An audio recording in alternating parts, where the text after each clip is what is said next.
जय माता दी मित्रों, हमारे YouTube चैनल में आपका हार्दिक स्वागत है। आज मैं आपको बताऊंगा कि अगर आपके साथ में भी कोई शक्ति चल रही है और वो शक्ति आपसे बात नहीं करती, वो शक्ति आपको दिखाई नहीं देती, तो आपको कौन सा उपाय करना है, कौन सी विधि करनी है, कौन सी क्रिया करनी है या फिर कौन सी साधना करनी है जिससे वो शक्ति आपको दिखने भी लगे और वो शक्ति आपसे बात भी करने लगे। ऐसा बहुत सारे लोगों के साथ में होता है। उनके साथ में कई तरह की शक्तियाँ चल रही होती हैं, जैसे कि किसी के साथ में माँ दुर्गा की कोई शक्ति चल रही है, किसी के साथ में हनुमान जी की कोई शक्ति चल रही है, किसी के साथ में विष्णु जी की, भैरव जी की, शिव जी की। इस तरह की कई सारी शक्तियाँ कई तरह के लोगों के साथ में चलती हैं। और कई बार ऐसा भी देखने को मिलता है कि लोगों ने कोई साधना नहीं करी, कोई पूजा नहीं करी, कोई पाठ नहीं करा, कोई यज्ञ नहीं किए, कोई तपस्या नहीं की, उसके बावजूद भी उनके साथ में शक्तियाँ होती हैं। तो ऐसी कौन सी चीज़ हमको करनी चाहिए कि जिससे वो शक्ति हमको दिखने लगे, वो हमसे बात भी करने लगे और या फिर हम उनके संकेतों को समझने लगे। हमारे अच्छे बुरे वक्त में अगर वो शक्ति काम आ सकती है तो बहुत ही अच्छी बात है, क्योंकि शक्तियाँ दिव्य होती हैं और वो सर्वज्ञ होती हैं, सर्वत्र होती हैं। शक्तियाँ हमारा जब मार्गदर्शन करती हैं तो ऐसा हो ही नहीं सकता कि आपके साथ में, आपके जीवन में आपको सफलता ना मिले, क्योंकि एक अलौकिक शक्ति, एक दिव्य शक्ति जब आपके साथ में काम कर रही है, आपका मार्गदर्शन कर रही है, आपको मार्ग दिखा रही है, आपको रास्ता दिखा रही है, तो फिर आपको कैसे असफलता मिल सकती है? तो फिर आप कैसे आप पथभ्रष्ट हो सकते हो? तो फिर कैसे आपका नुकसान हो सकता है जब एक दिव्य शक्ति आपका साथ दे रही है? तो मैं आपको यही बताना चाहता हूँ कि देखिए, कुछ चीज़ें ऐसी हैं जिनको अगर आप करते हैं नियमित रूप से तो कुछ समय के पश्चात में वो शक्ति आपको दिखना शुरू हो जाएगी, वो शक्ति आपसे बात भी करना शुरू कर देगी। सबसे पहली चीज़ है कि आपको अपने जीवन में थोड़ा सा बदलाव लाना पड़ेगा इसके लिए, कि जैसे कि अगर आप नॉन वेजिटेरियन हैं, अगर आप नॉन वेजिटेरियन हैं या फिर आप नॉन वेज खाते हैं, अंडा खाते हैं, शराब पीते हैं, तो ये सारी चीज़ें आपको छोड़नी पड़ेंगी, ये सारी चीज़ें आपको बंद करनी पड़ेंगी। इसके अलावा कुछ शक्तियाँ ऐसी हैं जिनकी साधना करते वक्त आप इन सारी चीज़ों को ले सकते हो, लेकिन बहुत सी शक्तियाँ ऐसी हैं जिनको अगर आप पूजोगे, जिनकी अगर आप साधना करोगे तो आपको इन सारी चीज़ों से दूर रहना पड़ेगा। और इसमें जैसे कि माता काली की शक्ति हो गई, कुछ लोग माता काली की तामसिक रूप से साधना पूजा करते हैं, कुछ लोग माता काली की सात्विक रूप से पूजा पाठ करते हैं। तो जो लोग तामसिक रूप से माता काली की साधना पूजा पाठ करते हैं वो लोग इन सारी चीज़ों का इस्तेमाल कर सकते हैं, क्योंकि वो लोग माता काली को भोग प्रसाद में यही सारी चीज़ें अर्पित करते हैं। जब वो इष्ट अपने को दे रहे हैं तो वो स्वयं भी ग्रहण करेंगे, तो इसमें कोई आपत्ति वाली बात नहीं है। इसी तरह से भैरव जी की, अगर कोई साधक भैरव जी की तंत्रोक्त साधना करता है, यानी कि तामसिक रूप से भैरव जी को मानता है, पूजता है, तो वो भैरव जी को मदिरा का भोग दे सकता है, शराब चढ़ा सकता है भैरव जी को। इसी के साथ में वो खुद भी उस चीज़ को ले सकता है, शराब को। भैरव जी की तरफ से उसको कोई कभी नुकसान नहीं होगा। हाँ, वो एक अलग बात है कि जो अल्कोहल है, जो शराब है, वो आपके शरीर को इफ़ेक्ट करेगी, लेकिन भैरव जी आपको उसके लिए इफ़ेक्ट नहीं करेंगे। इसके बजाय में अगर आप हनुमान जी को पूजते हो और आप शराब लेते हो, मदिरा लेते हो, अल्कोहल लेते हो, तो निश्चित रूप से आपको हनुमान जी भी इफ़ेक्ट करेंगे और आपका जो शरीर है वो भी इससे इफ़ेक्टेड होगा ही होगा, क्योंकि शराब तो वैसे भी सेहत के लिए हानिकारक ही होती है। चाहे आप किसी शक्ति को भोग दो या मत दो, लेकिन ये चीज़ तो आपको वैसे भी ख़त्म करेगी। तो लेकिन कुछ चीज़ों में शक्तियाँ भी इफ़ेक्ट करती है इन सारी चीज़ों को लेकर के, कुछ चीज़ों में शक्तियाँ इफ़ेक्ट नहीं करती। तो माता काली और भैरव जी की अगर आप साधना पूजा पाठ करते तो आप इन सारी चीज़ों को ले सकते हैं, अगर नहीं करते तो आपको ये सारी चीज़ें त्यागनी पड़ेंगी, छोड़नी पड़ेंगी सदा सर्वदा के लिए। ऐसा नहीं है कि 2-4 दिन के लिए छोड़ दी और उसके बाद फिर चालू कर दी, या फिर मंगलवार को नहीं खाया बाकी दिन आप खा रहे हो, शनिवार को नहीं खाया बाकी दिन आप खा रहे हो, बृहस्पतिवार को नहीं खाया बाकी दिन आप खा रहे हो। ऐसा नहीं चलता इन सारी चीज़ों में। साधना के क्षेत्र में, साधना के मार्ग में ऐसा बिल्कुल भी नहीं चलता है, ठीक है। तो शक्तियों से, अगर आप शक्तियों को देखना चाहते हो, शक्तियों से बात करना चाहते हो, और उसके लिए सबसे पहली चीज़ ये है कि आपको अंडा, मीट, शराब, ये सारी चीज़ें छोड़नी पड़ेंगी। हाँ, लेकिन आप स्मोकिंग कर सकते हो, और आप स्मोकिंग कर सकते हो, आप सिगरेट पी सकते हो, आप बीड़ी पी सकते हो, इसमें कोई दिक्कत नहीं है। इन चीज़ों को लेकर के शक्ति आपको इफ़ेक्ट नहीं करेगी, ठीक है। हाँ, लेकिन ये सारी चीज़ें आपकी सेहत के लिए नुकसानदायक हैं।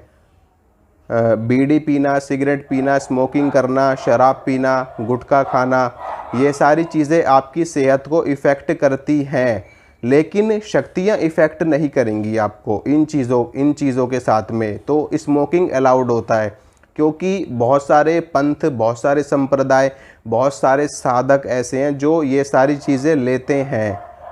और इसके बाद में दूसरी चीज़ होती है कि बीच बीच में उपवास करना, बीच बीच में व्रत रखना। ये आपके लिए बहुत ही ज़्यादा ज़रूरी है, क्योंकि व्रत रखने से, उपवास रखने से शरीर की शुद्धि होती है। जो हमारे पंच तत्व, जिससे हमारा शरीर बना है, उन पंच तत्वों की शुद्धि होती है। इसलिए बीच बीच में आपको उपवास रखने चाहिए, बीच बीच में आपको व्रत रखने पड़ेंगे। अगर आप भगवान विष्णु की साधना करते हो, या भगवान विष्णु आपके इष्ट देव हैं, या भगवान विष्णु की कोई शक्ति आपके साथ में है, उनका कोई सेवक, उनका कोई पार्षद, उनका कोई दूत आपके साथ में है, तो बृहस्पतिवार के दिन आपको उपवास करना चाहिए। और अगर हनुमान जी की कोई शक्ति है तो मंगलवार को कीजिए, माता काली की शक्ति है तो शनिवार को कीजिए, माँ दुर्गा की कोई शक्ति है तो शुक्रवार को कीजिए, गणेश जी की कोई शक्ति है तो बुधवार को कीजिए, और भगवान शिव की कोई शक्ति है तो सोमवार को कीजिए। इसके साथ में अपने इष्ट देव का, या फिर जो शक्ति आपके साथ में चल रही है, उनकी नियमित रूप से पूजा पाठ करना, नियमित रूप से उनके मंत्रों का जप करना। नियमित रूप से कैसे? आप या तो सुबह करिए या शाम को करिए, या फिर दोनों टाइम करिए। अगर आपके पास समय है तो आप सुबह भी पूजा करिए, शाम को भी पूजा करिए। अगर आपके पास समय नहीं है तो आपको एक टाइम तो ज़रूर करनी है, ठीक है। इसके अलावा बीच बीच में अनुष्ठान करना, बीच बीच में, जैसे कि बीच में 11 दिन का अनुष्ठान कर लिया, 21 दिन का अनुष्ठान कर लिया, 41 दिन का अनुष्ठान कर लिया, 51 दिन का अनुष्ठान कर लिया। तो बीच बीच में अनुष्ठान करने से शक्ति बढ़ती है, सिद्धि बढ़ती है, साधना का बल बढ़ता है, हमारा आत्मबल बढ़ता है, हमारी कुंडलिनी शक्ति एक नए स्तर पे पहुंच जाती है अनुष्ठान करने से। क्योंकि अनुष्ठान के बाद में जितनी ऊर्जा हमको प्राप्त हो जाती है, फिर हम उस ऊर्जा को, वो ऊर्जा फिर हमारी खर्च भी तो होती है। ऐसा तो है नहीं कि आपने मान लीजिए एक बार भोजन कर लिया, आपने एक बार भोजन कर लिया, और उस भोजन को करने के बाद में आप 2, 4, 5 घंटे तक खूब काम करो, खूब इधर जाओ उधर जाओ, जो भी आपके मन में आए आप वो कार्य करो, लेकिन 4-5 घंटे के बाद में आपके शरीर को दोबारा से भोजन की आवश्यकता पड़ेगी, आपके शरीर की ऊर्जा खर्च हो जाएगी। उसी प्रकार से साधक की ऊर्जा होती है, जब साधक साधना करता है तो उसकी भी ऊर्जा, जो उसका तपोबल है, वो भी ख़त्म होता है। इसीलिए उसको बार बार अनुष्ठान करने पड़ते हैं, बार बार साधना करनी पड़ती है, ठीक है। तो बीच बीच में अनुष्ठान आपको करते रहना है, बीच बीच में। और जब आप अनुष्ठान करोगे तो अनुष्ठान के नियम आपको पता ही है, ब्रह्मचर्य का पालन होता है, सात्विक भोजन होता है, एक समय भोजन होता है, ज़मीन पे सोना होता है, ये सारी चीज़ों का पालन आपको करना पड़ेगा। तो इन सब चीज़ों को जब आप थोड़ा थोड़ा करते रहोगे तो कुछ समय के बाद में क्या होगा कि वो शक्ति आपको दृष्टिगोचर होनी शुरू हो जाएगी। दृष्टिगोचर होनी शुरू हो जाएगी कि जैसे आप सत्य बोलना शुरू करोगे, मतलब कि आपका स्वभाव सात्विक होगा, आपका स्वभाव लोगों के प्रति अच्छा होगा, आप हमेशा सत्य बोलोगे, सत्य वचन कहोगे, और आप नियमित रूप से व्रत करोगे, उपवास करोगे, नियमित रूप से मंत्र का जप करोगे, और बीच बीच में अनुष्ठान करोगे। तो उससे क्या होगा कि आपका तपोबल बढ़ता चला जाएगा। आपका तपोबल बढ़ेगा तो उससे वो शक्ति दृष्टिगोचर होने लगेगी, वो शक्ति प्रसन्न हो जाएगी आपके ऊपर, ठीक है। अगर आप किसी व्यक्ति की, किसी इंसान की अच्छी खातिरदारी करते हैं तो वो व्यक्ति भी आपसे प्रसन्न हो जाता है।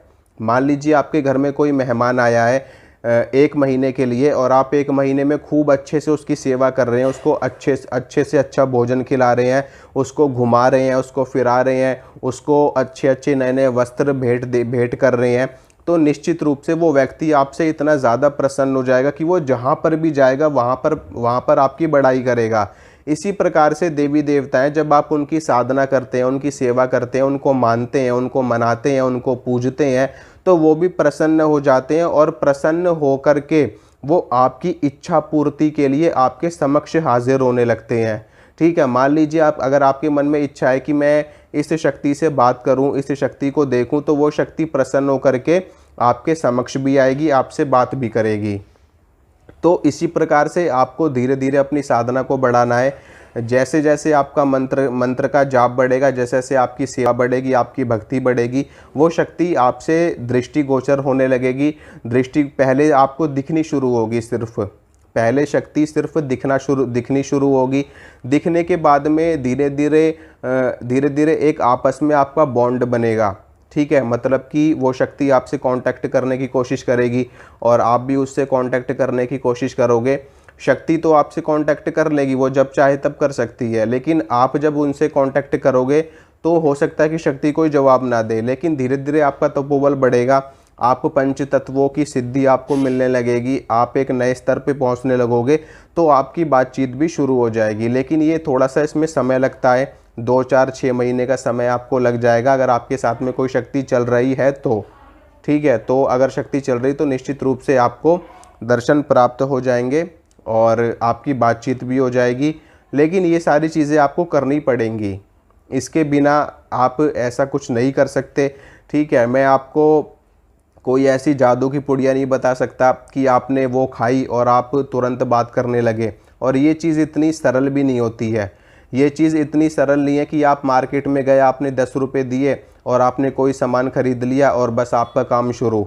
ये चीज़ इतनी सरल नहीं है, इसमें मेहनत करनी पड़ती है, इसमें तपना पड़ता है, इसमें व्रत भी रखने पड़ते हैं, उपवास करने पड़ते हैं, सारी चीज़ें इसमें करनी पड़ती, त्याग भी करना पड़ता है। ठीक है मित्रों, आशा करता हूँ जो मैंने आपको बात समझाई है आपको समझ में आ गई होगी। तो आप वीडियो को लाइक कर दीजिए, वीडियो को शेयर कर दीजिए, चैनल को सब्सक्राइब कर दीजिए। मिलूँगा आपसे अगली वीडियो में, तब तक के लिए जय माता दी।